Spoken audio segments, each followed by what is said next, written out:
মহিলাদের মাসিক ঋতুস্রাবের পরে কিভাবে গোসল করতে হয় এটা একজন মহিলার জানা ফরজ। ফরজ মিয়া, হাজারো মহিলা এটা জানে না।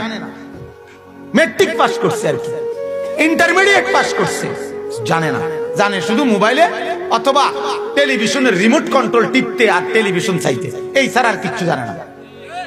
জানে কিভাবে পাউডার ক্ষয় করব আর ফেয়ার এন্ড লাভলি ক্ষয় করব, জানে শুধু এইটা। কিন্তু অথচ অপবিত্র নারী যদি ফরজ গোসল কিভাবে করতে হয়, তার মাসিক পবিত্র হওয়ার পরে কিভাবে পবিত্র হইতে হয়, এটা যদি না জানে তার এক ওয়াক্ত নামাজ কবুল হবে না। তাহলে বিষয়টা তো আপনার কাছে মনে হইতে পারে হুজুর ইডিও বুঝি কথা। হ্যাঁ, এগুলো জানানো দরকার। আল্লাহ রাসূল সাল্লাল্লাহু আলাইহি সাল্লাম নবীজি ঢিলা কয়টা ব্যবহার করবে নবীজি নিজে সেটা বলছেন। বাথরুমে বৈশা ডান পায়ের উপরে ভর বেশি দিবে না বাম পায়ের উপরে একটু ভর বেশি দিতে হবে, এটা আল্লাহর নবী বলে দিছে। ঢিলা টয়লেট পেপার সামনের দিক থেকে পিছনে নিবে না পিছন দিক থেকে সামনে আনবে, এটা আল্লাহর রাসূলের হাদিস থেকে নবী বলে দিছে, উম্মতকে শিখায় দিছে।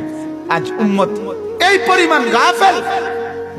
একজন পুরুষ প্রস্রাব করে সাথে সাথে পানি নিয়ে নিলে, সাথে উঠতে গেলে, তাইলে তার পবিত্রতা হয় না, তাকে অপেক্ষা করতেই হয়। কিন্তু এটা জানে না, কথা বলেন, এটা জানে? এত খবরই নাই। পেশাব করতে হয়তো বেশিতে বেশি পানি লইছে, কিন্তু পানি লইতে হইলেও তাকে কি করতে হয়?